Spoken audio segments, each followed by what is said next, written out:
Сәлем қыздар. Жаз айы келе жатыр. Ультрафиолет сәулесінің біздің терімізге кері әсері бар. Сондықтан да жазда өзімізге қолғап тігіп алуға болады. Оны тігу үшін бізге не керек? Бізге біріншіден керек мата. Мысалға менде трикотажный мата. Қараңызшы, бұл қатты тартсам сөгіледі, бірақ бұл бірден сөгілетін матаға жатпайды. Ертең мен мынандай кішкентай қараңызшы, мен қанша тартсам да, әрине ол негізінде жоқ, сөгіліп жатқан ештемесі жоқ. Мына, қандай тамаша. Бізге трикотаж матасы керек. Мен өзіме ХБ таңдадым, және өзімнің теріме максимально ұқсайтын.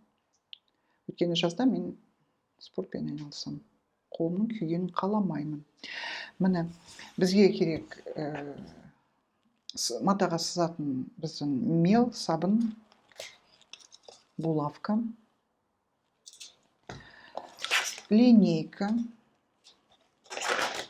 Линейка любой ұзыны жарайды. Простой карандаш, канцелярский қағаз үшін қайшы, мата үшін қайшы, сантиметровая лента және қағазға арналған клей. Енді 2 А4 қағазды аламыз. Ол бізге не үшін керек? Өзіміздің қолымыздың ликалын жасаймыз. Сондықтан да мен клейді аламда, клейлеп жіберем.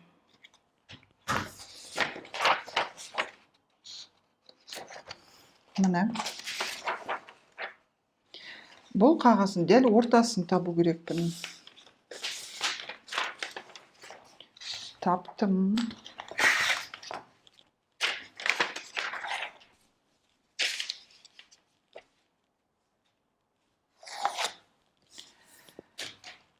Енді менің қолыма қараңыз. Негізінде менің артынан қайталап сызсаңыз, сізде стандартный қолғаптың размері шығады.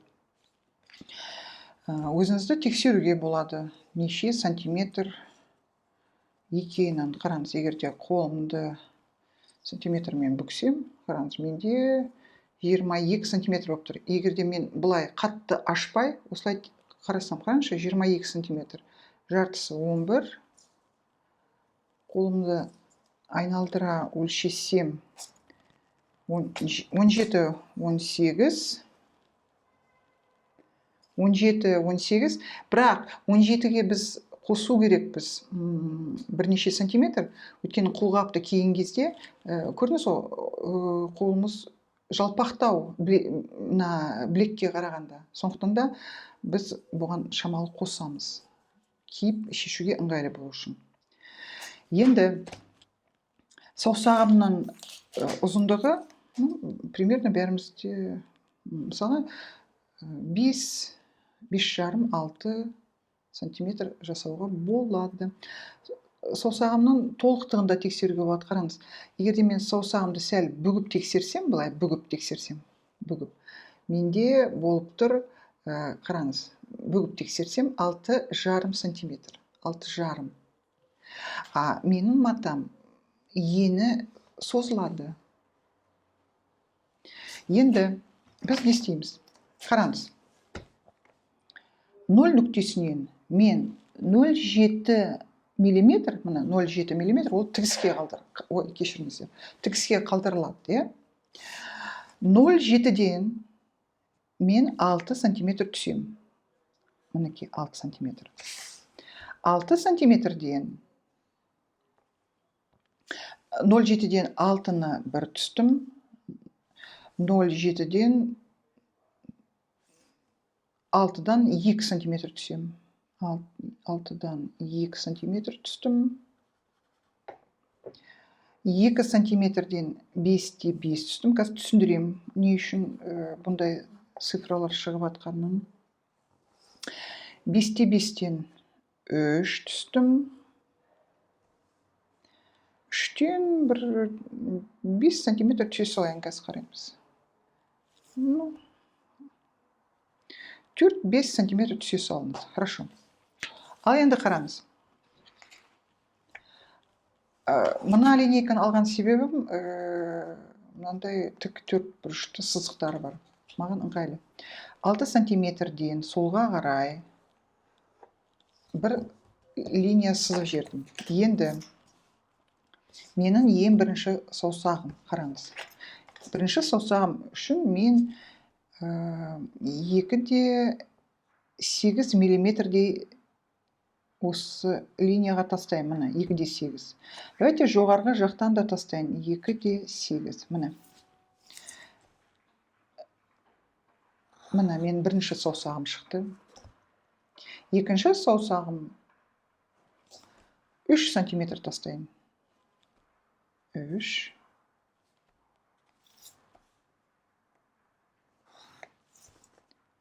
Келесі саусағыма 2,8 тастайын. 2,8, мынаған 3 тастадым. 2,8. Ал соңғы саусағыма 2,5 тастаймын.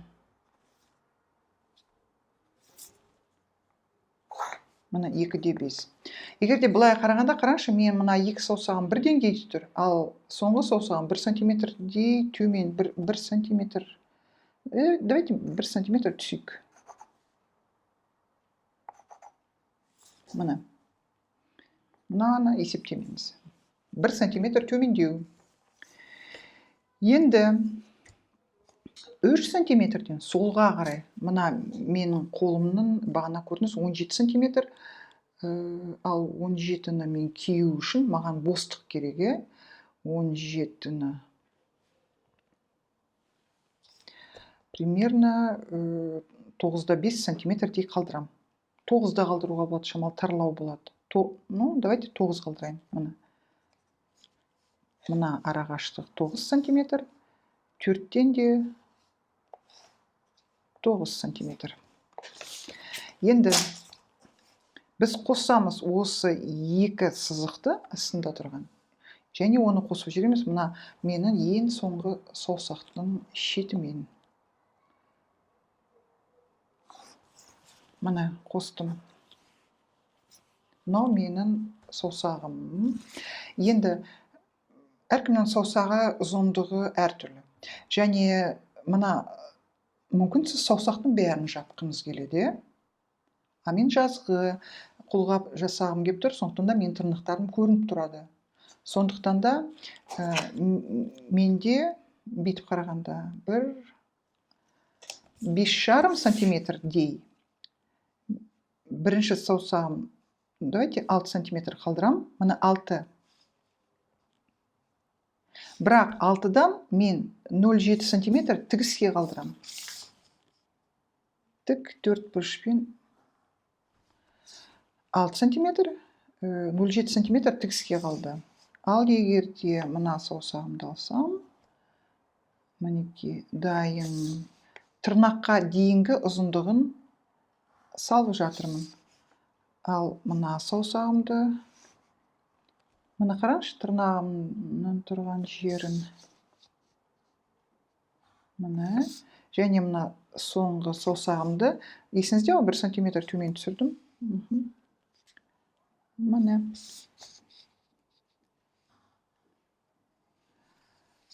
Бірақ мен тігіске қалдыру керекпін ғой. Бетемде тігіске қалдыру керекпін. Тігіске. Мына 0,7 миллиметр тігіске қалдырдым.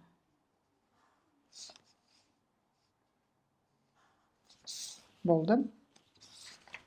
Болды тігістің орны.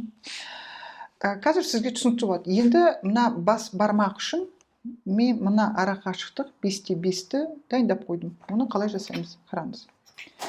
2 сантиметрден солға қарай сіз 1 сантиметр тастаңыз. Және, қазір айтам 1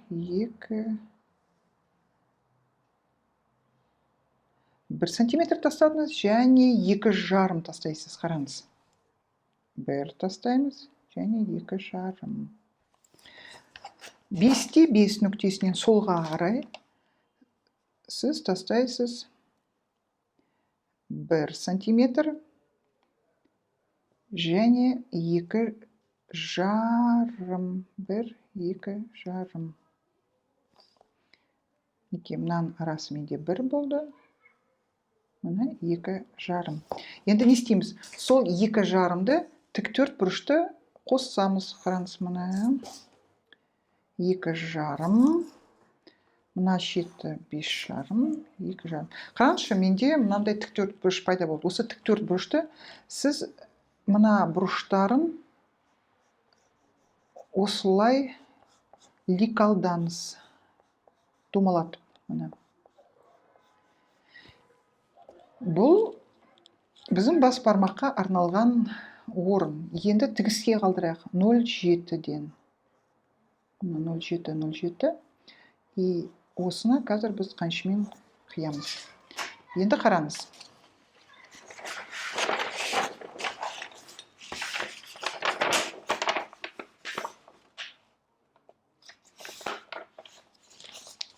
Мына. Мен қазір оны бірдей қылып қиямын.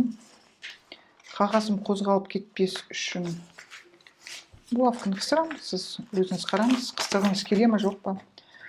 Канцелярский қаншымен қиямын. Бұл менің ликалым.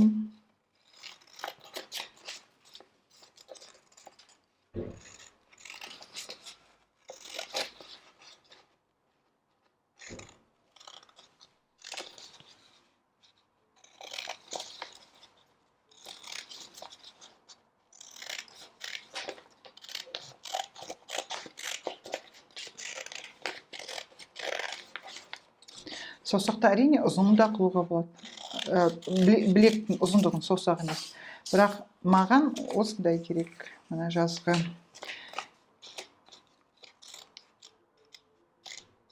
Мына.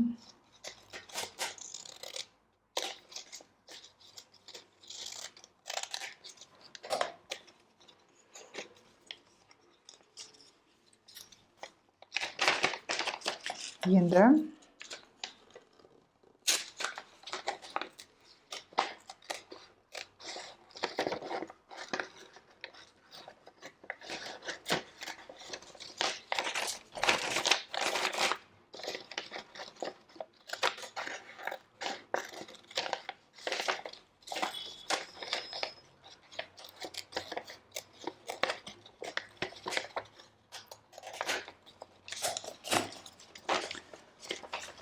мына менің қандай тамаша ликалым шықты. Әрине бұл қағаз. Қазір осымен біз пішеміз. Енді тағы да бір саусақтың ликалын жасап жіберейік. Ол үшін бізге мына бүгіліп тұрған өте ыңғайлы.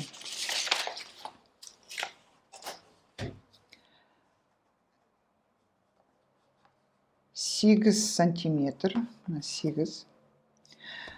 Осы 8-ден 0,7 ол қайыруға. 0,7-ден 3 сантиметр түсіріңіз. Неке, мынаның арасы 3 сантиметр.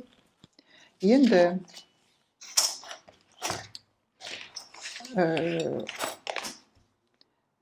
0,7-ден, я болмаса жоғарғы нүктеден ешқандай айырмашылық жоқ. 3,5 сантиметрден тастаймыз екі жаққа. Ну, можно и бір жаққа, бәрі біз оны қиямыз. Давайте бір жағына, міне. 3,5 сантиметр мына ұзындық. 3-тен 4 сантиметр. 4 сантиметр тастадым. Енді қосамын. 3,5 мен 4-ті қостым. 8 бен 4-ті қостым. 8 бен 4-тің ортасын тауып аламын да. Сол ортадан 0,5 сантиметр, 0,6 сантиметрдей шығарамын. Енді қараңыз, 4-ті, мына ара қашықтығы, мынаның арасы 0,5, 0,6. Сіз осы 0,6-ны 4, 0,6, 8 бен қосасыз. Мына осылай. Енді мынау 0,7, е? Қараңыз. Мен бұны қайтадан бүгемін, өйткені маған бүгілгені ыңғайлы, екі жағын кесіп отырғанша. Қараңыз. 0,7-ні қидым.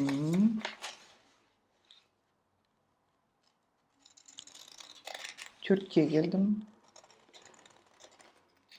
Мына жер сізде бұрыш болып қалмау керек, да? Үш бұрышты бұрыш. Сондықтан да мен оны осылай алып келгенмін де. Мына менің бас бармағым шықты. Бұл әрине, қараңызшы, қағазда маған жетпей тұр. Бірақ менің матам шамалы созылады ғой. Сондықтан да бұл созылады. Мына бұл дайын тұр. Әрине, біз бұны қазір тіккен кезде бізде машинаның тігісі түсетін аған. Және 0,7 ол тігіледі мына бұрышқа. Оны қағаз кезінде тексеріп алуға болады. Мүмкін менде, қараңызшы, мен ортасын белгілеп алып, егерде былайынан тексерсем. Сәл жетпей тұрса, бұл қағазды әлде де жөндеп жүруге болады. Мына. Бірақ мата созылады ғой. Да, можно мынаны қазір пішкен кезде шамалы мен үлкен, бір шамалы мына жерге плюс 0,5 қоса салайын. На всякий случай. Лекал бізде дайын. Енді маған керек мел, қайшы, және менің матам. Матамызды қарайық. Матаны мен сатып алдым 50 сантиметр. 50 сантиметр. Мына матаның 10 терісі бар, оған да қараңыз. Көрдіңіз ғой, мінекей мына жерде шамалы артықтықтары шығып тұр. Шықса шыға берсін. Мен оны қазір булавкамен қыстырып қоям, матам қозғалып кетпес үшін.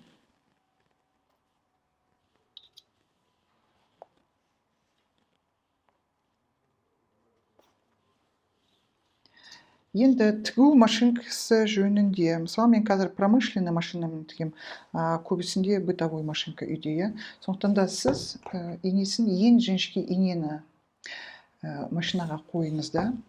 Оны біріншіден осы қалған, осыдан қазір маталар қалады, соны бірінші тігіп тексеріңіз. Сізге ұнай ма, ұнамай ма, жібін тексеріңіз, қандай сізге. Мінекей, менің матам жетпей тұр да, бірақ жетпейді. Маған ондай ұзын керек те емес еді. Мына мен оны осылай қалдырдым. Енді булавка тігіске қалдырғаннан кейін мен мінекей артқы жағын тексерем. Мысалы, артқы матам сәл қысқалау екен, бүйтіп қараймын да. Бүйтіп қараймын. Енді булавканы қыстырамын. Қозғалып кетпес үшін. Булавканы қыстырдым.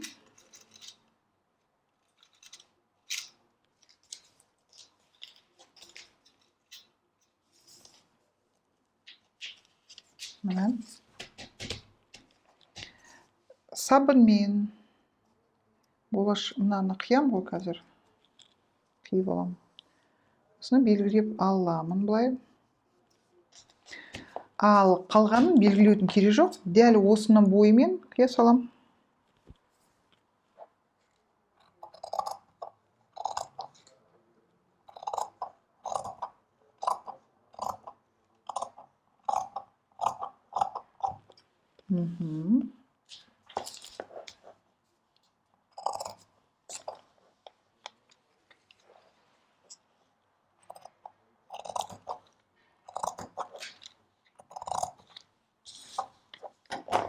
Булавка маған қайшының жолында тұр, алып тастадым.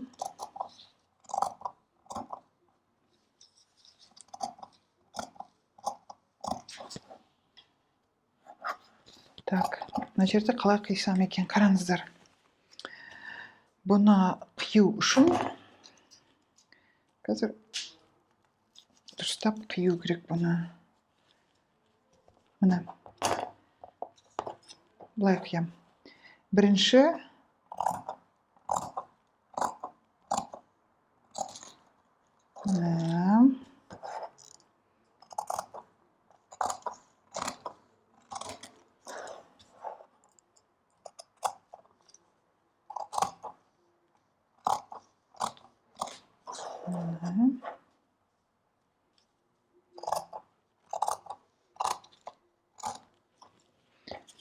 мұқият асықпаңыз.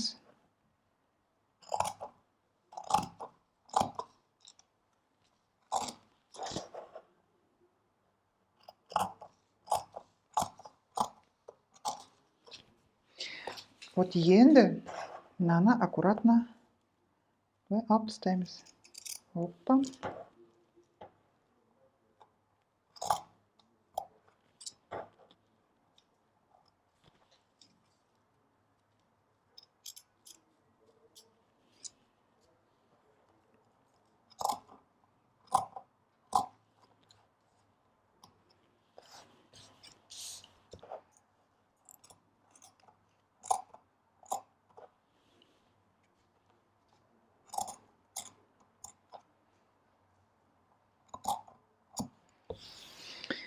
Мына енді қағазды алмай тұрып, мынаны қиып алған дұрыс ау. Өйткені қағазды алсам, қазір қозғалып кетеді. Былай істедім де.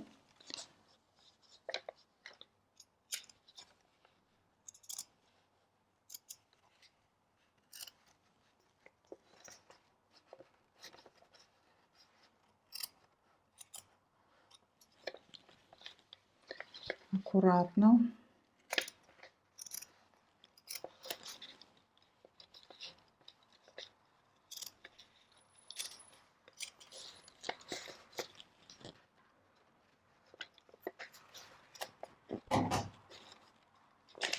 Қараймын мына жағынан. Артық кесіп жерген жоқпын ба деп. Қайыншы өткір. Көрдіңіз ғой? Қалай? Қайыншыны сатып алған кезде де тексеруге болады осылай. Қарашы, видите? Толығынан кеседі. Сондықтан да абай болу керек. Міне. Енді қиып жіберейін. Булавка қыстырылып тұрған кезде. Мынау, так, бұның оны бар. Неке, мынау үш жақ екен. X қойдым. Міне үш жағы X. Қазір шатасып кетпес үшін. Өткен тіккен кезде, кейде матаның екі жағы бірдей болғанда, міне. Бұл үш жағы. Енді тағы да бас бармағын пішіп алу керекпін. Бас бармағы үшін менде мына жерде орын бар.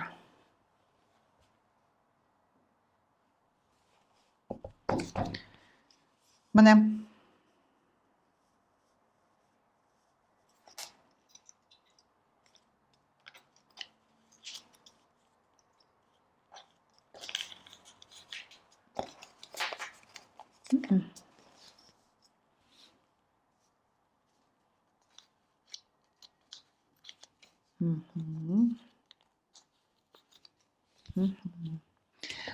Есіңізде ме, бағана мен айттым, мына жерге 0,5 қосамын деп.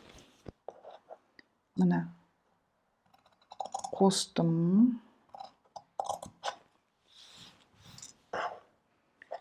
Ал егерде сіз ұмытып кетем десеңіз, сонда қағазға бірінші клейлеп алыңыз.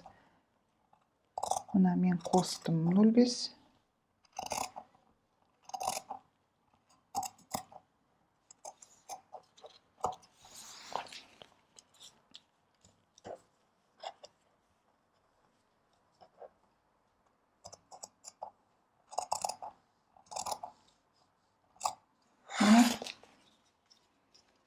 0,7 қалдырдым, бірақ менде мата қалғаннан кейін мен бұны қалдыра салам.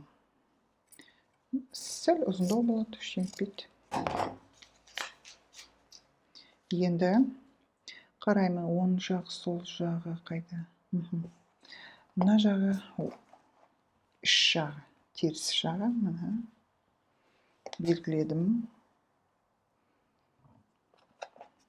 Тіпті бұның ортасында белгілеп қоямын былай.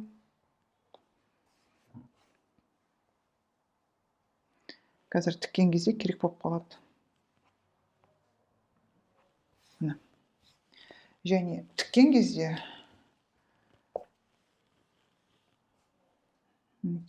мына орталары керек болады бізге.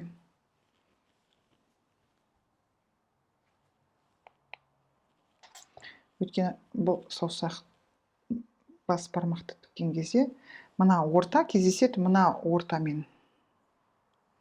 Болды, машинаға кеттік. Енді тігу үшін бізге не керек? Мына әрине осымен түстесі жіп керек. Мен пайдаланам пинцет. Өйткені тіккен кезде маған бұл көмектеседі. Жіптерді қиып отыру үшін. Және лайфхак, қараңыз, қайшы. Темірдің составында магнит болады. Сіз булавкалар жинап қоюыңызға болады. Енді кеттік. Ең бірінші біз мына перчатканың шетін, киетін жер шетін, жоғарғы және шеттерін, мына жерде, мына жоғарғы жағын. Бұл жоғарғы жағы болып есептелінеді, мынау. X ол іш жағы, іш жағына қарай 0,7 мм қайырып тігіп шығамыз. Және іш жағынан мына саусақтарды да 0,7-ден бәрін қайырамыз. Тек қана жоғарғы жағын және қолғаптың астыңғы жағын қайырамыз.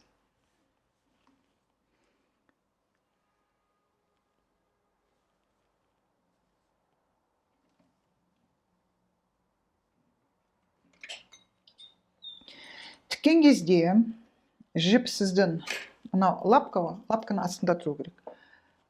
Пинцетпен, бірақ кімге қалай ыңғайлы? Кейбіреулері ине пайдаланады, кейбіреулері қолмен, саусақпен беріп отырады. Артқы тігісті беремін.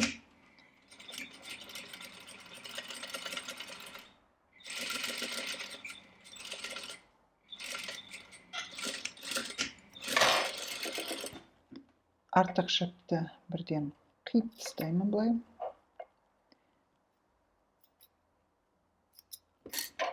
Болды. Мына дайын.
Тігіп болғаннан кейін жіптен тазартамын.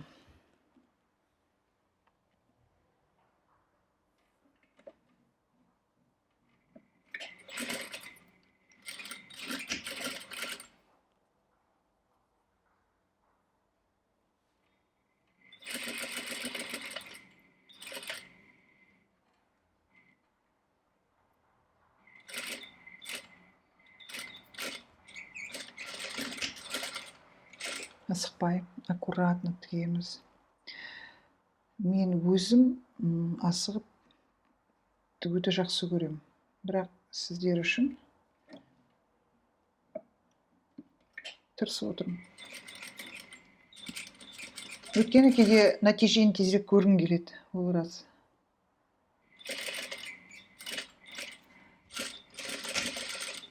Қандай матаны таңдауға болады? Трикотажный маталар, составында ХБ, лайкра, стрейч бар маталар, бифлекс деген мата бар, оны да пайдалануға болады.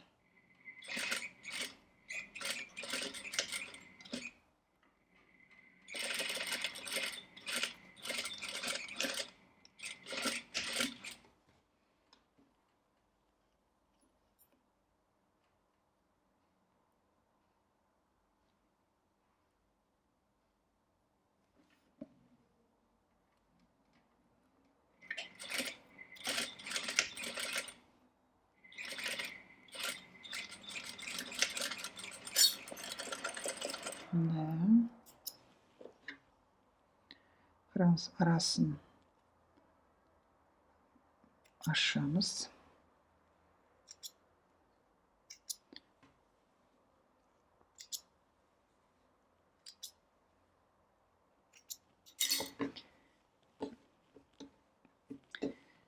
Ішкі жағы, перчатканың астын қайырамын.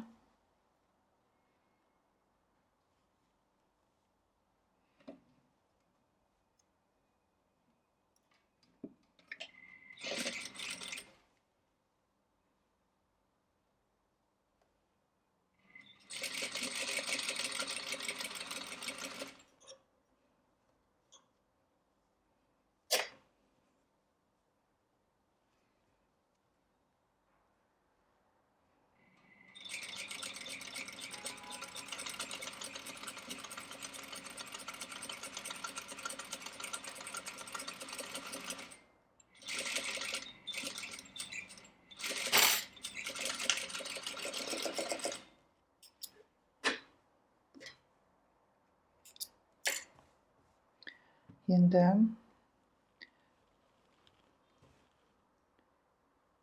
бас бармақтың ішкі жағынан мен бұны осылай тігіп жіберу керекпін.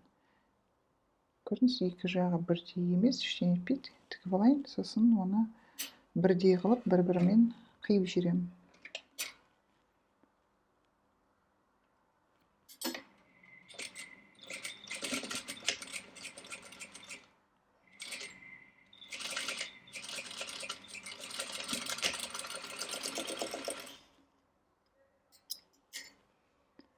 Мына жерді жақындап тігіп жіберген жоқпын ба деп ойланып қалдым.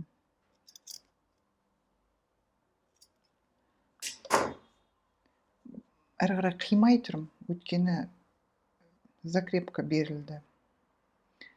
Мына менің саусағым, бас бармағым. Жоқ, размері бәрі жақсы келіп тұр.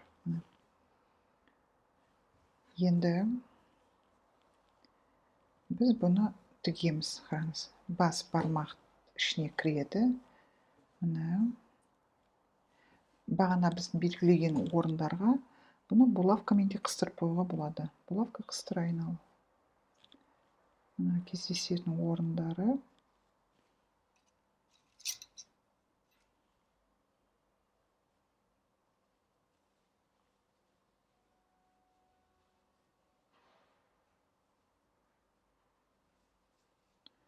Ортасы мен ортасы.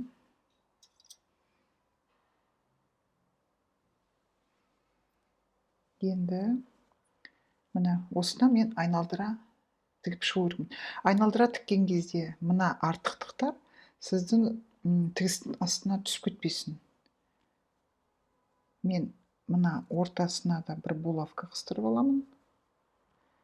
Я болмаса бірден бастай беремін. Сізге қыстырып алуға. Ну, давайте көрсетейін, қалай қыстыратынымды. Былай. Мына. Және мына жағынан да.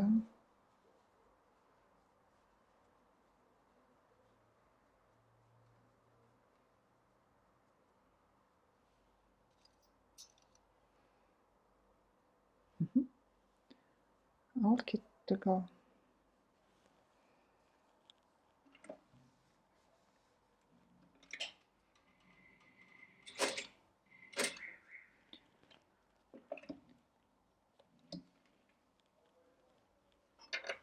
Вот мына маталар тігіске түсіп қалмасын. Булавка мешать етсе алып тастаймыз. Пинцетпен көмектесіп отырамын.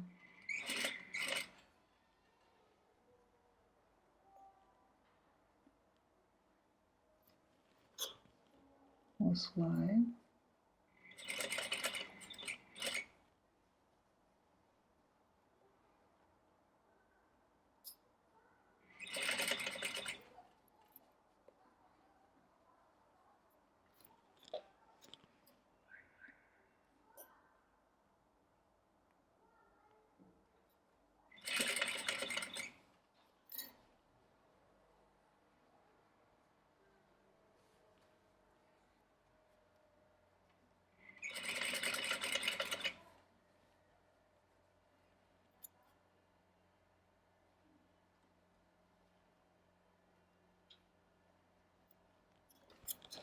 Астын қарап отырам.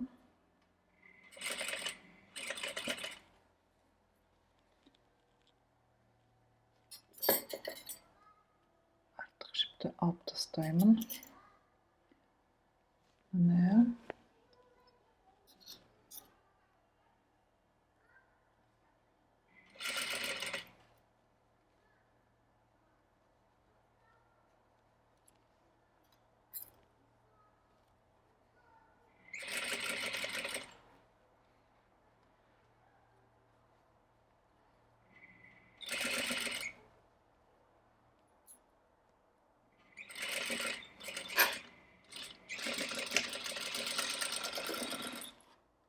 О, тамаша. Қараңыз. Мына тігіске қалдырылған 0,7 сантиметр. И Құдай қаласа, қазір біздің қолғабымыз шыға келген деп тұр. Енді мен істеймін. Қолғаптың екі шетін қосып аламын. Ол үшін қараңызшы, мына тігістер жоғары я төмен болып кетпеу керек. Міне, мен оны екеуін бірдей қылып қойдым. И вот қазір тіккен кезде 0,7 бере алмаймын. Біз енді бұны жұқа қылып тігу керекпіз. Бір 0,3 миллиметр қалдырып. Вот сіз соған мән беріңіз. Міне.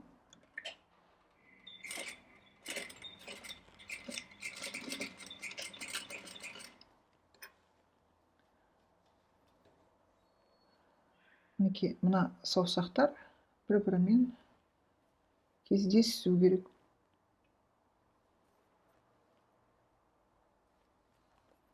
Сондықтан да пішкен кезде бәрін бірдей пішкен дұрыс. Тіккенде өзіңізге ыңғайлы. Вот қараңыз, енді тіккен кезде мен тігіске ондай көп қалдырып тігіп жатқан жоқпын. Пинцетпен астыңғыны және үстіңгіні матаны бір-бірімен теңестіріп келе жатырмын.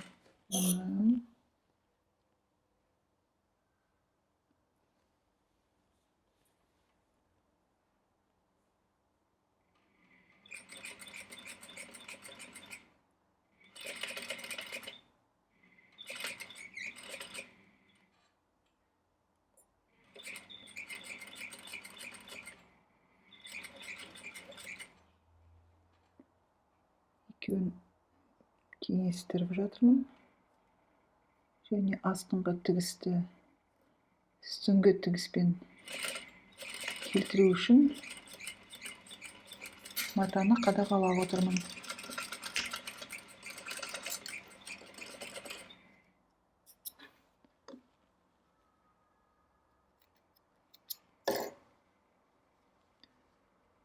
Аха, соның өзінде 1-2 миллиметр жоғары кетіп. Іштен етпейді, бірақ мен ол үшін сөкпеймін. Өйткені бұндай маталарда қалып қояды иненің ізі. Енді Қараңыз. Бәрін қосып шығу керекпін. Мына.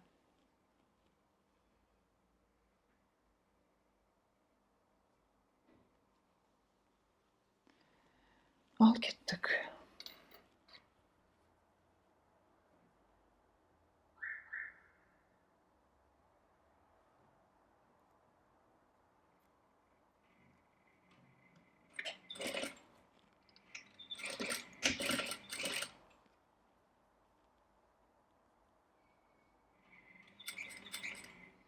Көрдіңіз ғой,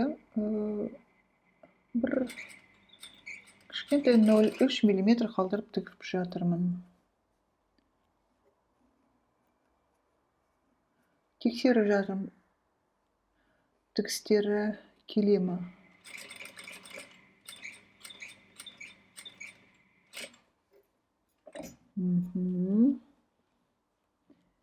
Ерте көтеріп қойдым инемді.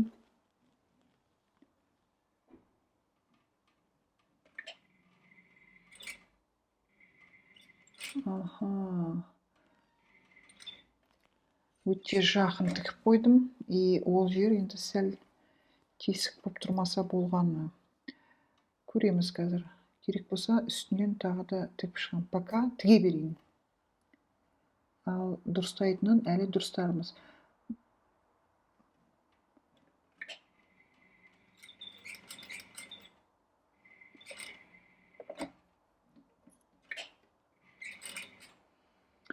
Видите, мен түсінгенім трикотаждың мына шеттері қиған кезде бүйтіп айналып кетпейтіндейді таңдау керек. Сонда өзіңізге тігуге де ыңғайлы болады. Егер де бұл айнала берсе, оны дұрыстап отыру керек.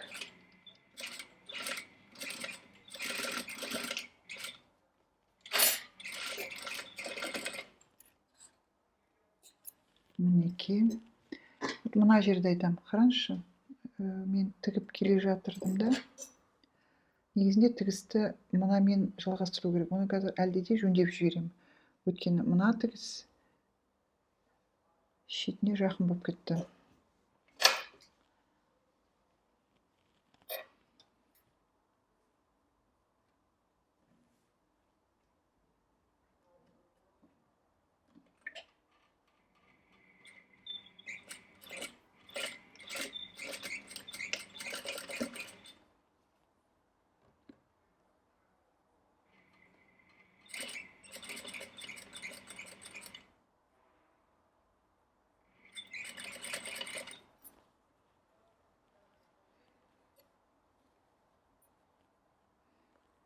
Так, қарап жүрейік.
Так, келесі. Тағы да бір саусақ қалды.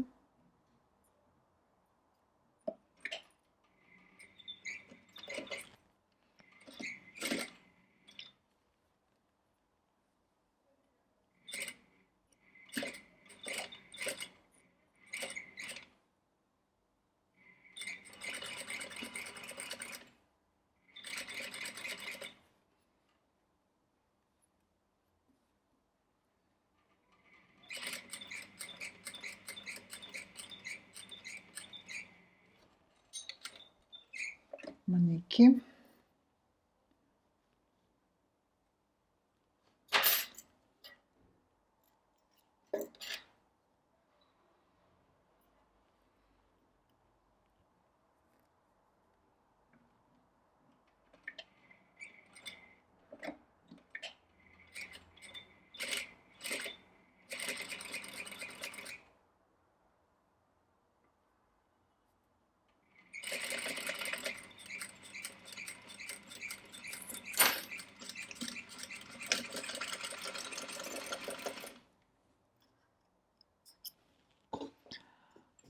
Енді нәтижесін көру үшін біз бұны аударып кеп көрейік.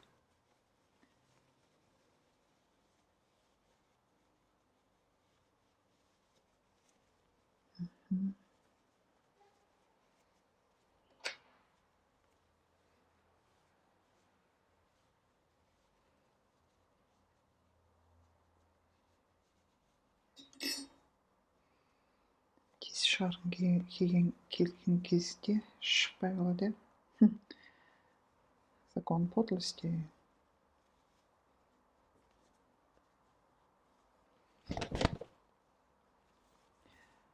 Так, ладно. Былай киіп көрейік. Бірақ шығару керек. Қанша асықсам да. Ладно. Көпке шыдағанда осындай кішкентайға шыдамаймыз ба? Шыдаймыз. Қазір біз бұны шығарамыз.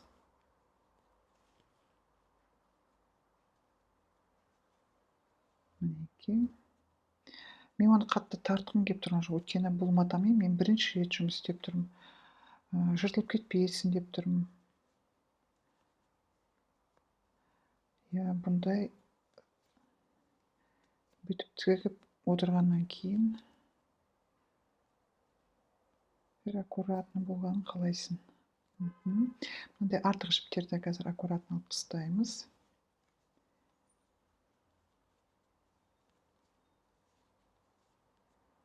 Қағазды аударғандай.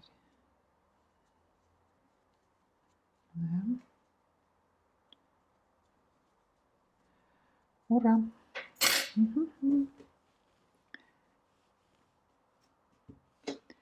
Мінекей. Енді киіп көреміз. Вау! Так. Аха. Все-таки мен саусағым 1 сантиметрдей қайыруға болар еді. Бірақ мен тырнағым шамалы көріп тұрғанын қалап едім. Ой, қараңыздар, қандай тамаша. Так, мына жерді тағы да тарылтуға болар ма еді? Болады. Болады. Енді әркім өзі біледі оны, Қараңыз, қандай тамаша. Менде жазғы соус қолғап шықты. Маған ұнап тұр. Енді мен не істер едім? Қараңыз. Мынаны тағы да тігіп жіберу керек. Мен мына қазір киіп тұрмын. Бұл даже маған какой-то лимфодренаж беріп тұр қолыма. Бірақ болашақта қыздар біз бұлай жасайық. Мысалға мен 3 сантиметрден қалдырдым да, 3 сантиметр ол 6 сантиметр. Болады. Бірақ маған тағы да шамалы бостау болса, мүмкін бұл созыламады. Шамалы бостау болғанда маған ұнар еді. Онда мен 11 сантиметр, мен 12 қылып та пішер едім ба? Көреміз. Көрейін, шамалы кие тұрайын. Жуып та көрейік, сосын көреміз қандай нәтиже беретінін.